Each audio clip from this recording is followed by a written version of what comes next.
बिड़शा में ख़बर ॾींदा हलूं त बिड़शा में मल हॉस्टल जी सरकारी ज़मीन ते कब्ज़ा वधी विया। बिड़शा में कब्ज़ा माफ़िया जो राज क़ाइम थी वियो आहे। बिड़शा में मल पहलवाननि लाइ क़ाइम मल हॉस्टल ते गैर कानूनी कब्ज़ो थी वियो। मल हॉस्टल जे पुठो तरफ़ लॻोलॻ कब्ज़े तौर ते बाअसर दौर पारां घर ठाहियो वियो आहे। स्पोर्ट्स खाते जा आला ऑफिसर नाइली सुस्ती देखभाल न थियण करे सरकारी मल हॉस्टल जी ज़मीन ते कब्ज़ा वधी विया आहिनि। हिन महिल ताईं इंतज़ामिया को बि तहरुक न वरितो। मल हॉस्टल जो बुनियाद गवर्नर सिंध महमूद हारून 14 अगस्त 1992 ऐं बिड़शा मलाकड़ा जे मैदान जो सॻे बुनियाद lieutenant general SM Abbasi governor Sindh 1 दिसंबर 1982 ते पंहिंजे हथनि सां रखियो। मौजूदा मल हॉस्टल जी बिजली भी प्राइवेट घरनि में फी कनेक्शन तौर हलण जो पिणु इंकशाफ थियो आहे। अहिड़े अमल ते सियासी समाजी अॻुवाननि ऐं शहरनि स्पोर्ट्स खाते जे आला इख्तियारनि ऐं वज़ीर आला Sindh commissioner Hyderabad deputy commissioner Matiari खां मुतालबो कयो आहे त जल्द खां जल्द मल हॉस्टल ते कयल गैर कानूनी कब्ज़ा ढाहे पट कया वञनि ऐं कब्ज़ा माफिया खिलाफ कानूनी कार्रवाई करे मल हॉस्टल जी सरकारी ज़मीन कब्ज़े थियण खां बचाई वञे।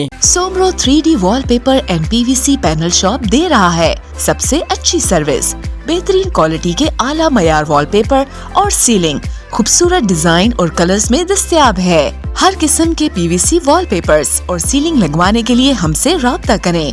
हैदराबाद, कासिमाबाद, लतीफाबाद, जामशोरो, मीरपुर खास और सिंध के मुख्तलिफ शहरों में सर्विस मौजूद है। Soomro 3D wallpaper and PVC panel. राब्ता नंबर रंजन अली सोमरो 0333 370 2516।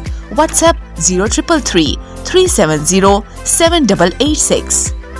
मज़ीद ख़बरनि ऐं तफ़सीलात लाइ विज़िट कयो असांजी वेबसाइट www.awamiNewsHD.com ऐं ॾिसंदा रहो अवामी न्यूज़ HD।